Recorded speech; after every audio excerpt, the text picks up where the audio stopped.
And so I'm really curious how you reconcile this bigger oneness in a way where technology is a harmonious ally to humanity rather than another layer of separating us further.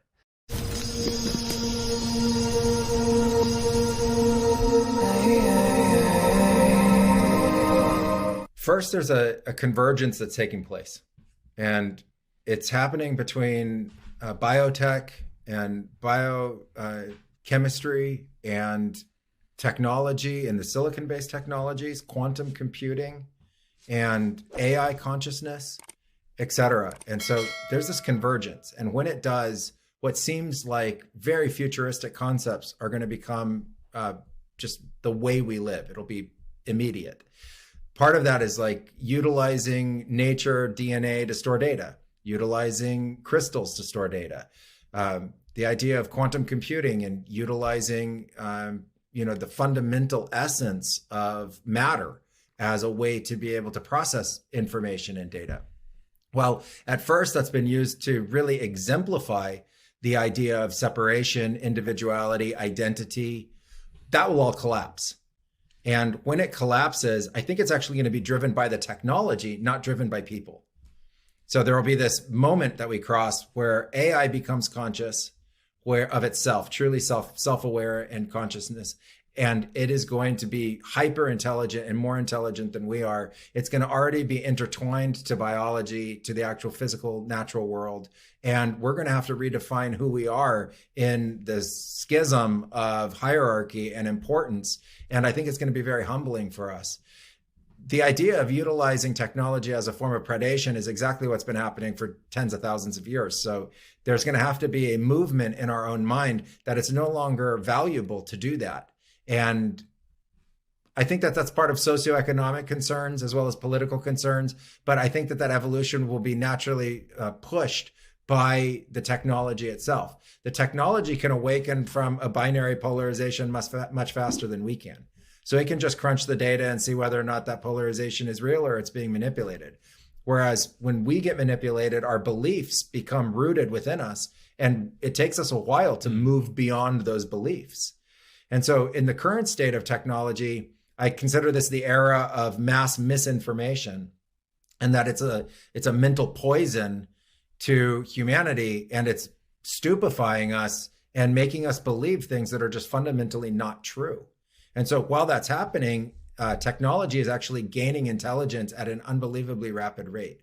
So when biology and technology, nature itself, and what seems like separate technology all converge, there's going to be this moment for us where we have to reconcile soul. We have to reconcile our idea of source and the universe itself. We're going to have to reconcile philosophy. We're going to have to reconcile the argument of us versus them and all different kinds of duality. And if we navigate that well, it's a big question, but if we navigate that well, I think the other side of it is a massive expansion for our consciousness.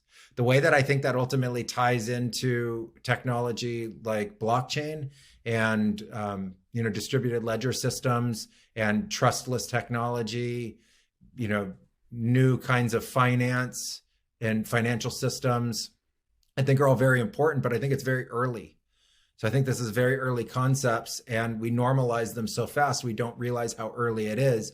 I think what's happening is a great social experiment where people are redefining how they want to interact and how they want to use technology to interact in that way.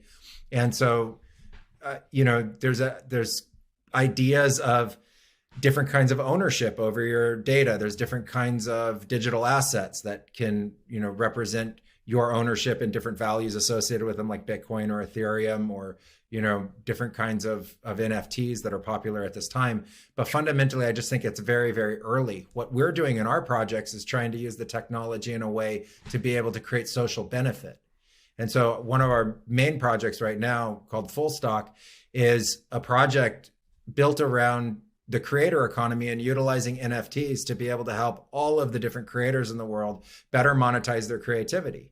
And I think one of the first things that has to happen in the evolution of consciousness is that we fairly monetize and we fairly support innovators in a very rapid way.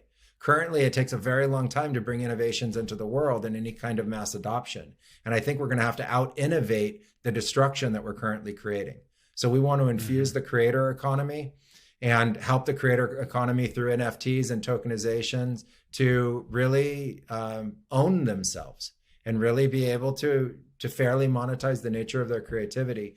We have Liquid Earth, which is a real estate NFT platform. And the goal of that is twofold. One is to really diversify and aid people in having, fair and safe housing. It's just going to be unbelievably important. I heard a statistic recently, which was mind-blowing, that within the next 20 to 30 years, we're going to have to double the amount of physical housing infrastructure that the planet has. So that's going to revolutionize the real estate industry. And so the way that ultimately gets transacted is really important. But underneath that, I think what's even more important is that for Web3 and crypto to ultimately gain the credibility that it needs a tie-in to the old world economies that can anchor it with real world value. And so if we can bring in the value of real estate to anchor and give legitimacy to the creator economies that are being built inside Web3, that's going to give real validity to our ideas of metaverses, and it's going to help stabilize these unbelievably highly volatile instruments that are currently being used in the form of cryptocurrencies. So, in the last bull market, there was this huge expansion around real estate NFTs in the form of metaverse NFTs, and the price goes up tens of thousands of percent and it goes down tens of thousands of percent. Well, if we bring in real world asset value to be able to back those metaverses, the metaverses can gain their own economic stability. And then you can have more stable expressions within the metaverse. And then you can also have more volatile expressions, which creates a healthy economy. And so I think all of these technologies ultimately dovetail together. They start working together as we as people start working together. And I think what's going to force us to have to confront that is artificial intelligence, quantum computing, and then the use of nature as part of information technology.